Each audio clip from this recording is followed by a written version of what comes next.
আসসালামু আলাইকুম প্রিয় শিক্ষার্থী বন্ধুরা, আশা করি সবাই ভালো আছো। আমি ব্যষ্টিক অর্থনীতির খুব গুরুত্বপূর্ণ একটি প্রশ্ন নিয়ে তোমাদের সামনে হাজির হয়েছি। একটি সরল রৈখিক চাহিদা রেখার কোন নির্দিষ্ট বিন্দুতে চাহিদার স্থিতিশীলতা পরিমাপ করো। একটি সরল রৈখিক চাহিদা রেখার কোন নির্দিষ্ট বিন্দুতে চাহিদার স্থিতিশীলতা পরিমাপ করো। ভেরি ভেরি ইম্পর্টেন্ট একটি প্রশ্ন। আমরা একদম মনোযোগ সহকারে প্রথম থেকে শেষ পর্যন্ত ক্লাসটি দেখবো ইনশাল্লাহ। তো শুরুতে আমরা একটু লিখে নিব যে একটি সরলরৈখিক চাহিদা রেখার কোন নির্দিষ্ট বিন্দুতে চাহিদার স্থিতিশীলতা পরিমাপ করতে হলে একটি সরলরৈখিক চাহিদা রেখার কোন নির্দিষ্ট বিন্দুতে চাহিদা স্থিতিশীলতা পরিমাপ করতে হলে ওই নির্দিষ্ট বিন্দুর চাহিদা রেখার নিচের অংশকে নিচের দিকের অংশকে উপরের দিকের অংশ দ্বারা ভাগ করতে হয়।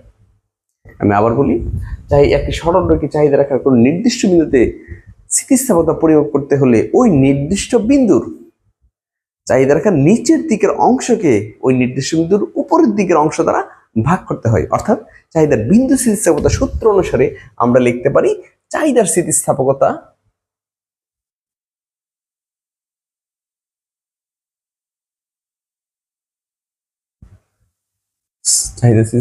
ইবি সমান ইলাস্টিসিটি অফ ডিমান্ড। এখন আমরা একটু লিখে নিতে পারি যে চাহিদা রেখার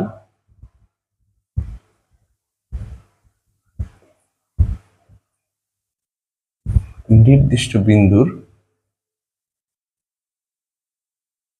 উপরের অংশ আর উপর হবে চাহিদা রেখার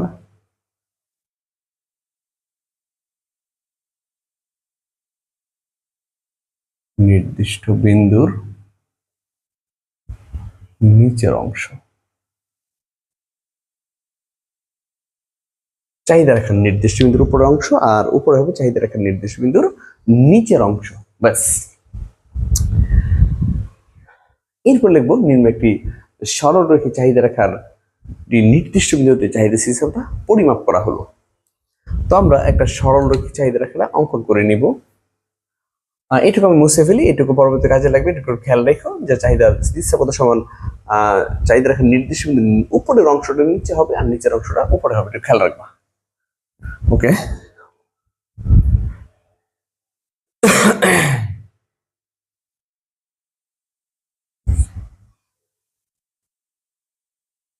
আমরা একটা সরল রৈখিক চাহিদা রেখা অঙ্কন করবো, একদম সোজা করে চাহিদা রেখা অঙ্কন করবো। ঠিক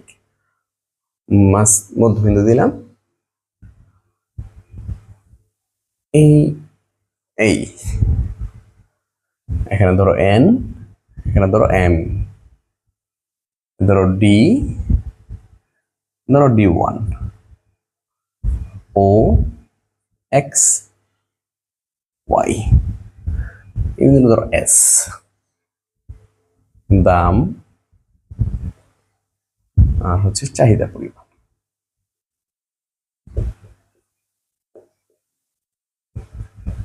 কোয়ান্টিটি অফ ডিমান্ড। আমি একটু ধাপে ধাপে যাচ্ছি, খেয়াল করবো সবাই। চিত্রের ভূমিকা চাহিদা পরিমাণ, লম্বকে দাম নির্দেশ করা হলো। চিত্রের ভূমিকা চাহিদা পরিমাণ এবং লম্বকে দাম নির্দেশ করা হলো। DD1 হলো একটি সরল রৈখিক চাহিদা রেখা। DD1 একসাথে কমা হবে না। DD1 হলো একটি সরল রৈখিক চাহিদা রেখা। এই রেখায় অবস্থিত প্রাথমিক বিন্দু এস, এই রেখায় অবস্থিত প্রাথমিক বিন্দুটা হচ্ছে এস। এস বিন্দুতে দাম হচ্ছে ON এবং চাহিদা পরিমাণ হচ্ছে OM। আমি আবার একটু বলি, চিত্রে ভূমিকা চাহিদা পরিমাণ এবং লম্বকে দাম নির্দেশ করা হলো। DD1 হলো একটি সরল রৈখিক চাহিদা রেখা। এই রেখায় অবস্থিত প্রাথমিক বিন্দু এস, এস বিন্দুতে দাম হচ্ছে ON এবং পরিমাণ হচ্ছে OM। এখন এই এস বিন্দুতে চাহিদা স্থিতিশীলতা পরিমাপ করবো আমরা। তারপর লিখে নিব যে এস বিন্দুতে চাহিদা স্থিতিশীলতা পরিমাপ করার জন্য এর খুব কাছাকাছি আরেকটা বিন্দু নিব আমরা। এস বিন্দুর খুব কাছাকাছি অন্য একটা বিন্দু নিব টি। আমি অন্য একটা বিন্দু নিলাম টি। এস বিন্দুতে স্থিতিশীলতা পরিমাপ করার জন্য এর খুব কাছাকাছি একটা বিন্দু টি নেই। এটা ধরো N1, এটা ধরো M1, আর এখানে দিতে পারো আর।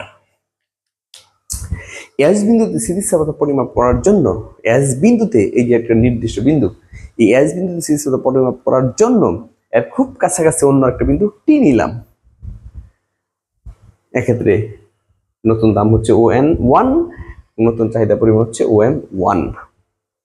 তো যেহেতু আমরা এস বিন্দুতে চাহিদা স্থিরতা পরিমাপ করবো, তোমরা জানো যে চাহিদা বিন্দু স্থিরতা সূত্র অনুসারে আমরা জানি ইডি সমান বিউচ্চ বিন্দুর নিচের অংশটা হয় উপরে, নিচের অংশ কতটুকু আছে SD1, যেহেতু চাহিদা রেখা DD1, চাহিদা রেখা DD1, সো নিচের অংশটা হবে SD1, এটা উপরে হবে SD1 উপরে হবে, আর উপরের অংশ হচ্ছে SD অথবা DS অথবা SD দিতে পারি। এটা হবে আমার অ্যান্সার। আমাদের লক্ষ্য হচ্ছে এটা বের করা, SD1/SD, এটা বের করা হচ্ছে আমাদের লক্ষ্য। ওকে, তো কি করলাম, চিত্রের ভূমিকে চাহিদার পরিমাণ, লম্বকে দাম নির্দেশ করা হলো। DD1 হলো চাহিদা রেখা, এই রেখার উপর অবস্থিত প্রাথমিক বিন্দু হচ্ছে এস বিন্দু চাহিদা পরিমাণ, এস বিন্দুর দাম হচ্ছে ON এবং চাহিদা হচ্ছে OM।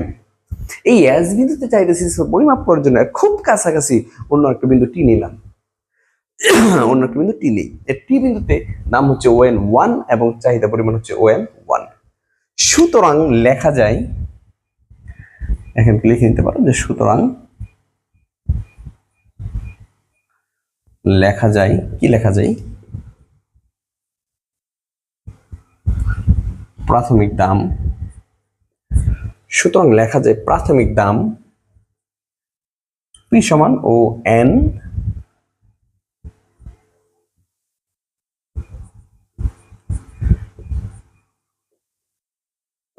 দামের পরিবর্তন ডেল্টা P। এখন কিছু পরিবর্তন বের করতে আমরা জানি যে পরিবর্তিত মান থেকে প্রাথমিক মান বাদ দিতে হয়, তাহলে ON1 থেকে বাদ দিব ON। আমরা জানি ম্যাথমেটিক্সের জগতে সকল ক্ষেত্রে কোনো কিছু পরিবর্তন বের করতে গেলে পরিবর্তিত মান থেকে প্রাথমিক মান বাদ দিতে হয়। এখানে প্রাথমিক মান হচ্ছে ON আর পরিবর্তিত মান হচ্ছে ON1, তাহলে ON1 থেকে আমি ONটা বাদ দিয়ে দিব। তাহলে ON1 থেকে যদি ON বাদ দিয়ে দিই, তাহলে আমার থাকতেছে হচ্ছে এখানে N1। যদিও এখানে মাইনাস দেখাচ্ছে, তো স্থিতিস্থাপকতা সূত্রের আগে আমরা যেটা একটা মাইনাস আছে, ওই মাইনাসে এই মাইনাস আমরা বাতিল করে দিতে পারি, আমরা এখানে বাদ দিয়ে দিতে পারি, অথবা সূত্র মাইনাসটা বাদ দেওয়া যায়, অসুবিধা না, আমরা এখানেও বাদ দিতে পারি, N লিখতে পারি। যে এখানে একটু খেয়াল করো যে দামের পরিবর্তন হচ্ছে কতটুকু,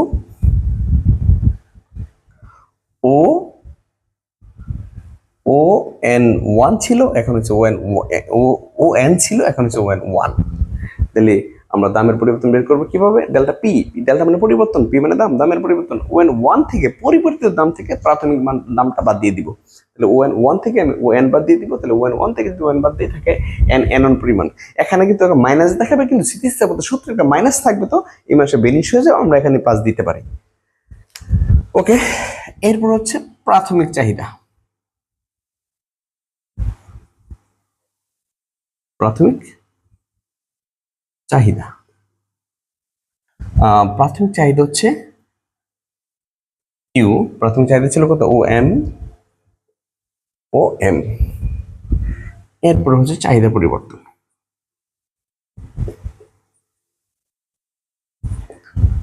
চাহিদা পরিবর্তন হচ্ছে ডেল্টা Q সমান OM হচ্ছে প্রাথমিক, পরিবর্তন হয়েছে OM1, তাহলে আমি OM1টা আগে লিখবো মাইনাস OMটা লিখবো। OM1 থেকে যদি OMটা চলে যায়, থাকে M1 পরিমাণ, এটা অবশ্য প্লাসের হয় এমনিতেই। তাহলে কি লিখলাম, যে সুতরাং লেখা যায় প্রাথমিক দাম প্রাথমিক দাম P সমান হচ্ছে ON, আর দামের পরিবর্তন ON1 থেকে ON বাদ দিয়ে দিছি N1, আর প্রাথমিক চাহিদা হচ্ছে ON, আর চাহিদা পরিবর্তন যেটা OM1 থেকে আমি OMটা বাদ দিয়ে দিব, থাকবে M1 পরিমাণ, ব্যাস। এবার আমরা চাহিদার গাণিতিক যে সূত্র আছে, গাণিতিক সূত্রে যাব। আমরা জানি, লিখে নিব যে আমরা জানি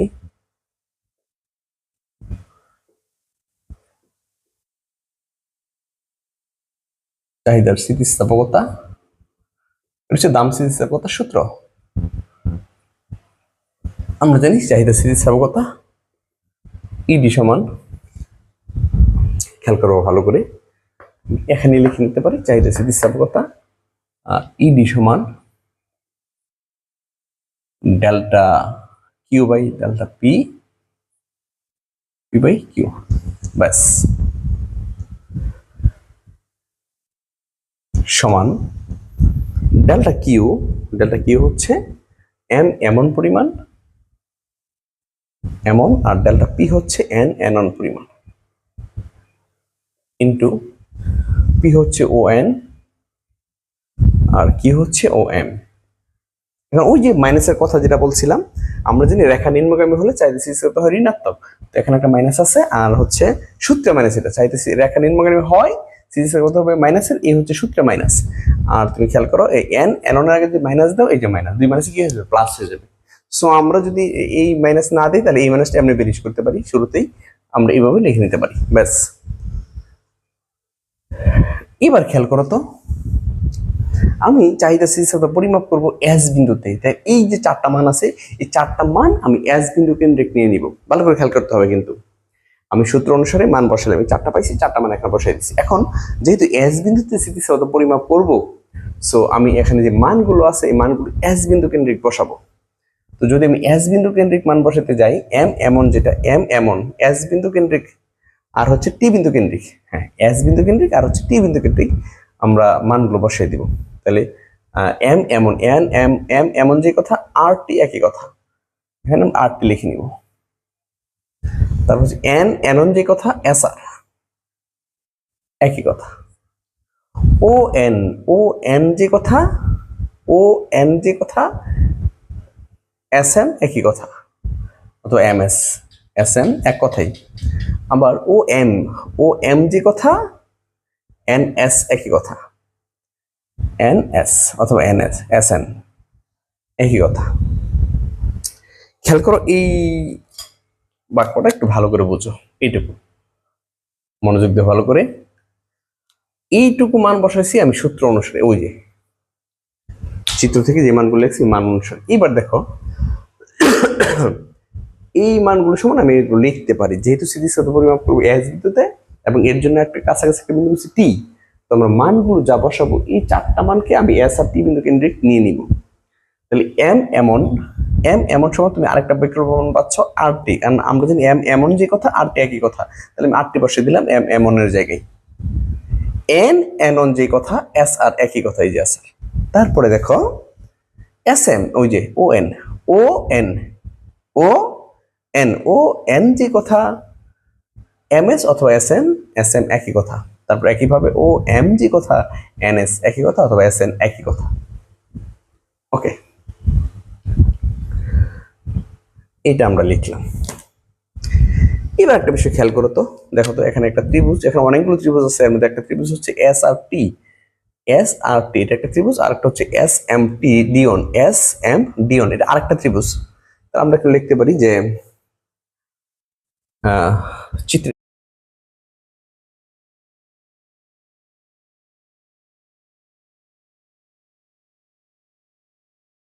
চিত্রে ত্রিভুজ এসআরটি এবং ত্রিভুজ এস এম ডি ওয়ান, ওই যে এসআরটি আর হচ্ছে এস এম ডি ওয়ান পরস্পর সদৃশ, পরস্পর সদৃশ। চিত্রে ত্রিভুজ এসআরটি, ওই যে এসআরটি এবং এস এম ডি ওয়ান পরস্পর সদৃশ,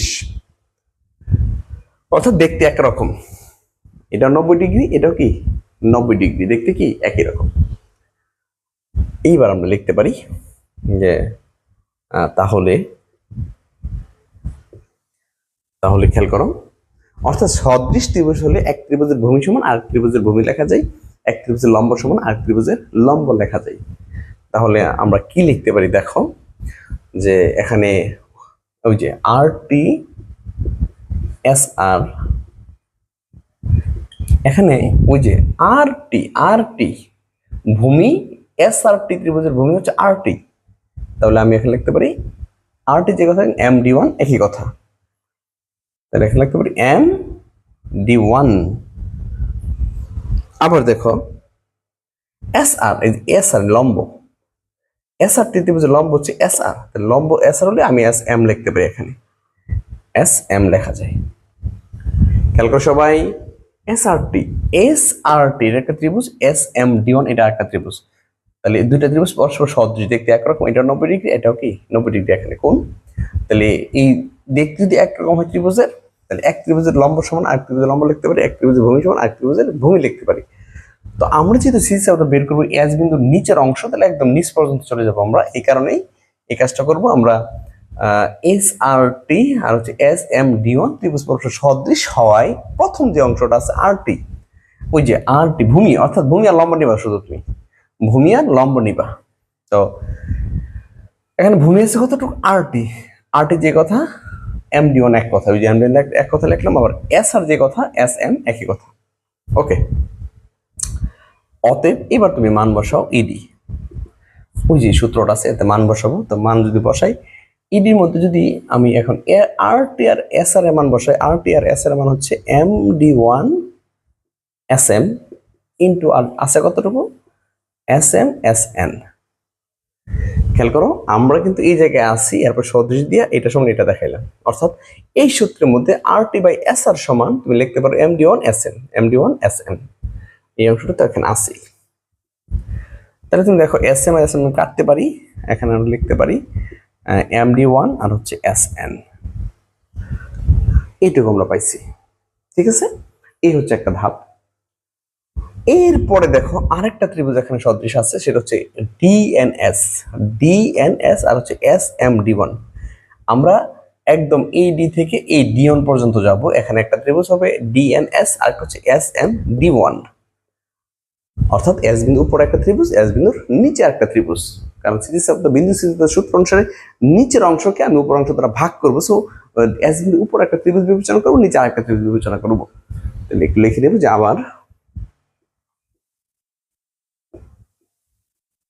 আবার চিত্রে ত্রিভুজ DNS এবং ত্রিভুজ SMD1। DNS, ওই যে DNS এবং SMD1 পরস্পর সদৃশ,